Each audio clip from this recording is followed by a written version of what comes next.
ભગવાન ક્યાંય નથી, ભગવાન આપણામાં સમાયેલું છે, ભગવાન આપણી સમીપ છે. આ વાત હરિયાણાના મંદોર ગામના ખોબાજીવડા ગામના વતની 22 વર્ષની ઉંમર ધરાવતા રામાબેન ઉર્ફે કાજલબેનને સિદ્ધ કરી આપી. તેમણે વૃંદાવનથી ભગવાન કૃષ્ણની મૂર્તિ સાથે રાખી અને દ્વારકાધીશની પગપાળા યાત્રા કરી. 70મા દિવસો તેઓ દ્વારકા ખાતે ભગવાનની સમીપ ગયા ત્યારે રાધાબેનમાં આંખમાંથી અશ્રુની ધારા વહેવા માંડી હતી. હવે જોઈએ આમતક ન્યૂઝ બ્યુરોનો એક વિસ્તૃત અહેવાલ. માણસમાં જ્યારે વિલ પાવર હોય, આત્મવિશ્વાસ હોય અને હિંમત હોય છે ત્યારે કોઈ પણ પ્રકારના કામો અશક્ય લાગતા નથી. આત્મવિશ્વાસ સૌથી મોટી વસ્તુ છે. જીવનમાં કંઈક કરી છૂટવાની ભાવના હોય, એના માટે તનતોડ મહેનત, રાત દિવસ મહેનત બાદ આખરે સફળતાના ફળ મળતા હોય છે. આજે આપણે વાત કરવી છે પરપ્રાંતીય હરિયાણાના પલવાર જિલ્લાના મંદોરી ગામના વતની રામાબેન ઉર્ફે કાજલબેનની વાત કરવી છે. કાજલબેન ઉર્ફે રામાબેને સંસારનો ત્યાગ કરી છેલ્લા 2 વર્ષથી વૃંદાવનમાં કૃષ્ણ ભક્તિમાં લીન થઈ ગયા છે. આ દરમિયાન તેમણે વૃંદાવનથી દ્વારકા ખાતે પગપાળા યાત્રા કરી, ચાલીને જાવી ભગવાન દ્વારકાધીશની સમીપ જવાનો એક સંકલ્પ કર્યો હતો. આ સંકલ્પ કરતાની સાથે તમને એક આત્મબળ મળ્યું હતું. આત્મબળ મળતાની સાથે તેમણે ગત 18 માર્ચથી વૃંદાવનથી દ્વારકાની પદયાત્રા શરૂ કરી હતી. યાત્રાની વિશેષતા એ હતી કે કૃષ્ણ ભગવાનને સાથે રાખી એકાંકી યાત્રા સાહસિક એવી રામાબેને 22 વર્ષની ઉંમરે એકલા યાત્રા કરવાનો અથાગ પ્રયત્ન કર્યો હતો. અનેક પ્રકારના યાત્રામાં સંઘર્ષ આવ્યા. એ સંઘર્ષને પરિપૂર્ણ કરી બાજુમાં મૂકી અડગ મનોબળ ધરાવી ભગવાન કૃષ્ણ મારો રખવાળ છે, ભગવાન કૃષ્ણ મારું સારું કરશે, ભગવાન કૃષ્ણ મારો સારથી છે એવી ભાવના સાથે તેને 2 માસ અને 6 દિવસમાં એટલે કે 24 મે 2026ના દિવસે યાત્રા પરિપૂર્ણ કરી હતી. 70 દિવસ આ પગપાળા યાત્રા તેમને કરી હતી અને આખરે ભગવાન દ્વારકાધીશના સમીપ ગયા ત્યારે રામાબેન ઉર્ફે કાજલબેનના આંખમાંથી અશ્રુધારા વહેવા માંડી હતી. જાણે મારો ભગવાન દ્વારકાધીશ સામે આવ્યો હોય, મારા સામૈયા કરતો હોય, મારું સ્વાગત કરતું હોય, મારું સન્માન કરતું હોય, એ પ્રકારનો ભાવ તેમને પ્રસ્થાપિત થયો હતો.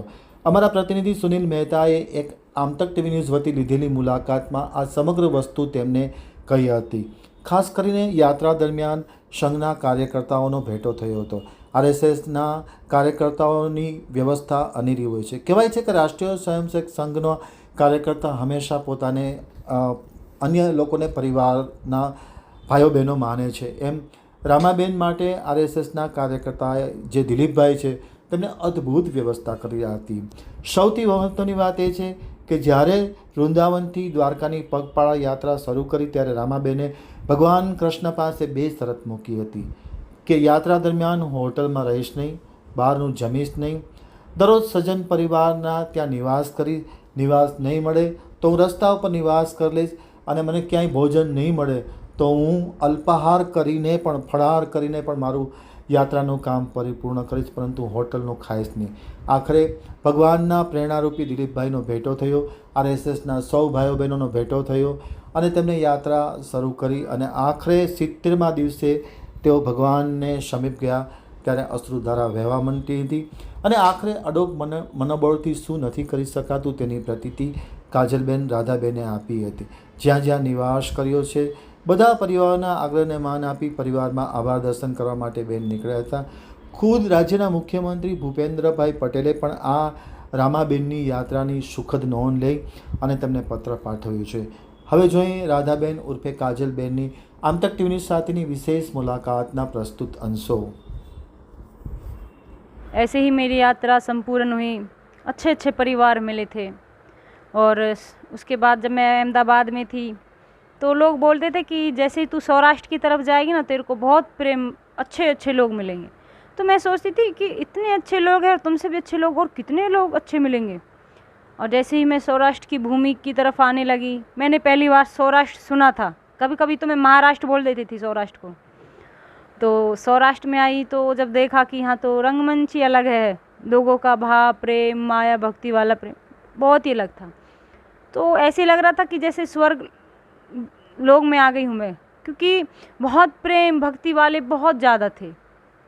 और जब उन राजस्थान से ही मैं जिस घर में से विदा होती थी, शुरू से ही एक घर भी ऐसा नहीं हुआ कि किसी ने आंसू नहीं गेरे हो और मैंने नहीं गेरे हो। ये वाला नहीं था कि हम दूर हो रहे, मेरा परिवार बना है, मेरे लिए पूरा परिवार है। मैं हर 36 की 36 बिरादरियों में रुकी हूँ और मैंने ये नहीं देखा कि ऊंच नीच, मैंने कुछ नहीं देखा। मैंने कहा नहीं, मेरा सब मेरा परिवार है। और इतने वो था ना भाव, प्रेम वाला भाव। अब मैं तो प्रेम नगरी से वैसे आई थी चल के, और मेरा तो काम ही था प्रेम भाव में बातें करना, प्रेम देना। तो ऐसे विदा करते थे सब जैसे अपनी बेटी को ससुराल के लिए विदा करते हैं, बहुत ज़्यादा, बहुत। फिर मैं सौराष्ट्र में आई तो यहाँ देखा तो प्रेम भाव और ज़्यादा था, अलग ही था। तो मैं ये सोच रही थी कि अच्छा ठाकुर जी, इसलिए तू वृंदावन मथुरा को छोड़ के, इसलिए तूने अपने यहाँ द्वारका अपनी नगरी बनाई थी। और फिर जब मैं खम्बालिया थी तो वो एमएलए है मूरू भाई, हाँ मूरू भाई बेरा, तो वो मुझसे मिलने के लिए आए थे। उनसे मिली तो बहुत अच्छे थे, एकदम सिंपल सादे आदमी, बहुत अच्छे। तो ऐसे लग नहीं रहा था कि मैं एमएलए के सामने बैठी हूँ, क्योंकि हमारे हरियाणा में तो एमएलए आता है तो ऐसे समझो जैसे सीएम आ गया हो, प्रधानमंत्री आ गया हो। लेकिन हमारे हरियाणा में बहुत कुछ समझते हैं कि मैं एमएलए हूँ।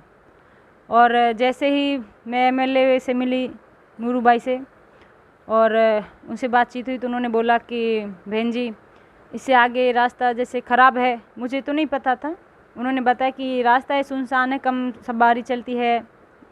तो उन्होंने बोला कि मैं आपके लिए 2 कांस्टेबल भेज दूँ, जेंट्स भेजूँ, लेडीज़ भेजूँ, जैसी आपकी इच्छा हो, वो आपके साथ चले।